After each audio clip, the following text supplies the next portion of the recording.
Hello, my name is Roman Rütten and I'm the director of Life of a Stranger.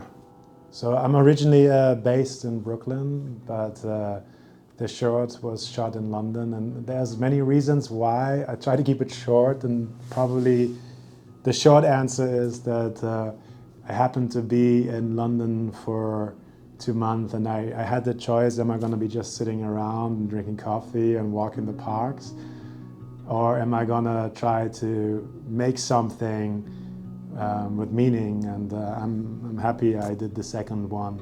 I think as a creative, we always try to come up with the next idea in the next short with this constant pressure in our heads. But the reality is, like, inspiration doesn't always come easy, right? In this specific case, it was really funny because it's almost like the whole film has been reverse engineered, right? It's like because I'm not from London, I basically started with, what do I even have access to? So I looked at hundreds of different locations, and then there was this one location that I just found like, it's perfect. It's just the way it looks, the way the decoration is, the lights.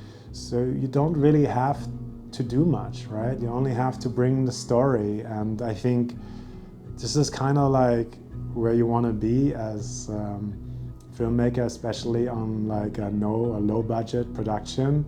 You want to go somewhere that just already kind of looks good, so you can't do much wrong, right? And that's funny when I say that, because of course probably the hardest part is the story, but if you think about it, that's something you can solve, right? You can write a good story even on a low budget, but it's hard to create like a high budget look if you don't have it. So like finding something that is the perfect canvas, I think is super important. The next thing you want to find is the right people to make it, because filmmaking is all about team effort, right? I was really, really lucky that I found Rick, and he was instantly on board to do this project with me, and really helped me so much in, like, you know, finding the right crew and a lot of like the little gear questions that I had. So I think without him, this would have totally not happened. Or if it did, it probably would have looked good. My name is Rick Wakeem. I was the cinematographer on Life of a Stranger. This was a really special project, and we had a really special team and special crew come together. It was amazing to work with Roman as well. This is our first time collaborating, and I think we found a really beautiful balance. Cool, hold on, too much chair. Looks like the house is on fire. Yeah, it's fine. So if his chair was more there, you'd be happy? Yeah. Perfect. Rehearsal, or do you want to go for a take? I think let's just go for a take. Cool. Are you coming out this? The project came about, I believe I saw Roman post on social media where he posted somewhere that he was looking for a director of photography for a short film while he's in London. I replied to that, we started chatting, and checked out some of Roman's work. He had some amazing stuff, and I felt like our energies kind of aligned. He was in, but there wasn't the story yet, right? Like there was a theme, but the story still had to be written. But I think making this project real and adding a deadline to it and a team is probably one of the big reasons why it got made now in the first place. There was no return anymore. And for the story, I knew I wanted to do something that is very different from my commercial world. I wanted to come back a little bit to the basics, and it's almost like one protagonist with one support in one location, and keep it very short.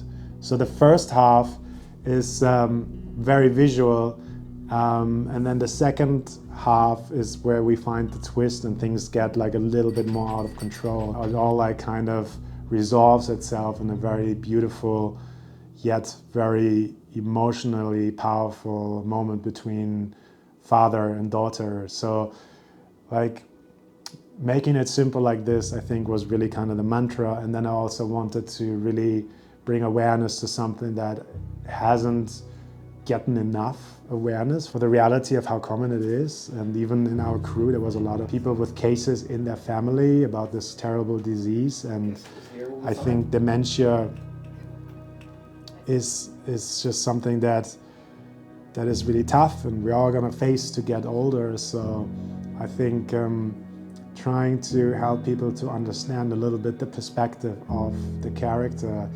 And then in some way, my personal journey of looking through all of the images of the location and trying to find the story specifically for this place became the story.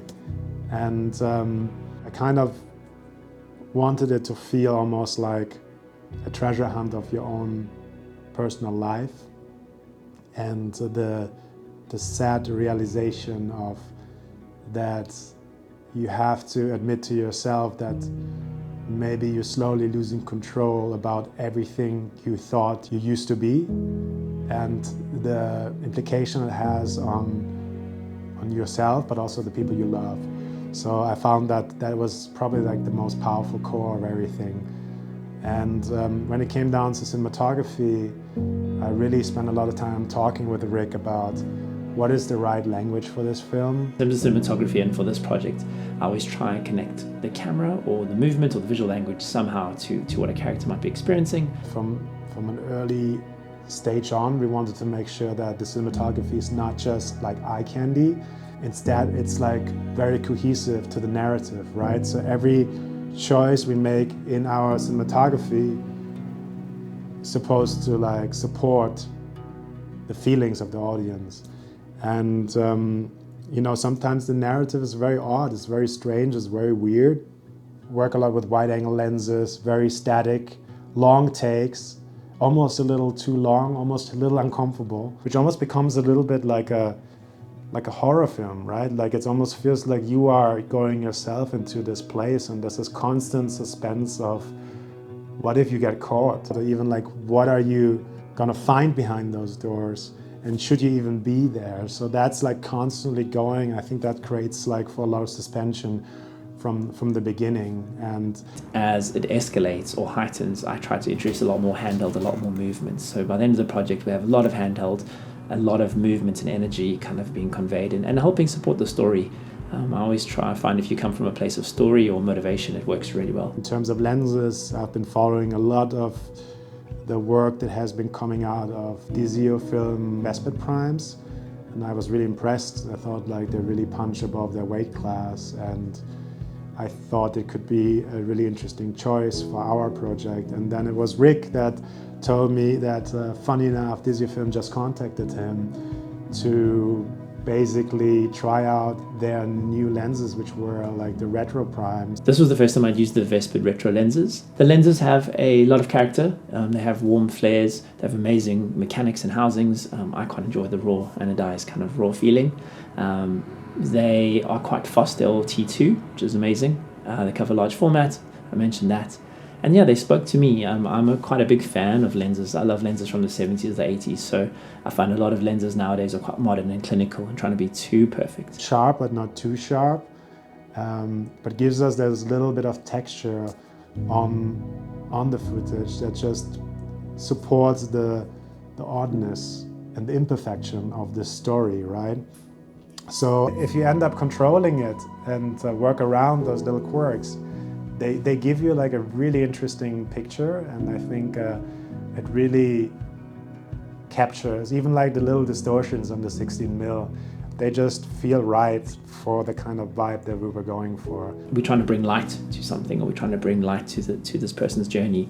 And physically, I think it makes sense because the lenses are flaring and there's little hints and moments of light coming about, and that's almost like our character just remembering our occasions or having memories come back to them. Whereas I find because we shoot on digital sensors, we need lenses with a bit more character, a bit more, I don't know, being more organic or more kind of freeform.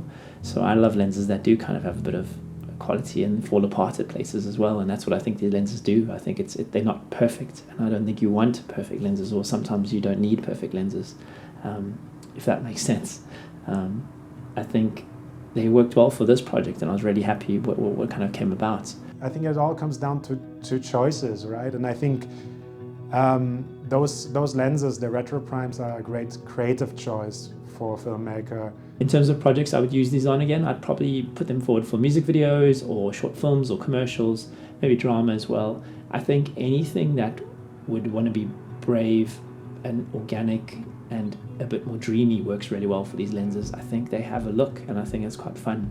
And I think lenses should be another tool that we have on our tool belt, and I think you should choose the right lenses for projects.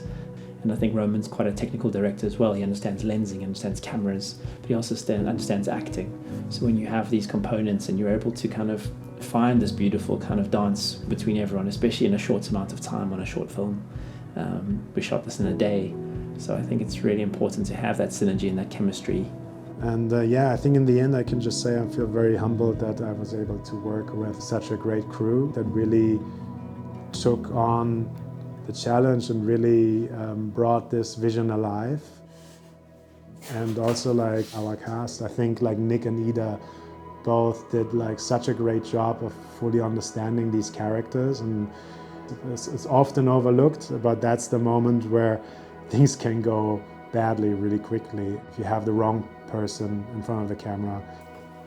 Like maybe even more like give us more of like a smile at the camera in the beginning this time. How you feel? Yeah, I feel good. You look back, but again there's no one there. And then you just look around, and then you see a time rising. Okay. You can stand up and leave. But I think both of them did such a great job. I really love the chemistry between them. So it kind of shows us a little bit of why we doing this, because it's the core of filmmaking. It's just everyone is jamming together to craft this story. And I just thought the whole project felt like so good for our soul, because being able to bring awareness to the topic of Alzheimer dementia, that alone, I think, is worth watching the film or making this film, and certainly was one of the big reasons why I was so excited in writing this film and directing it.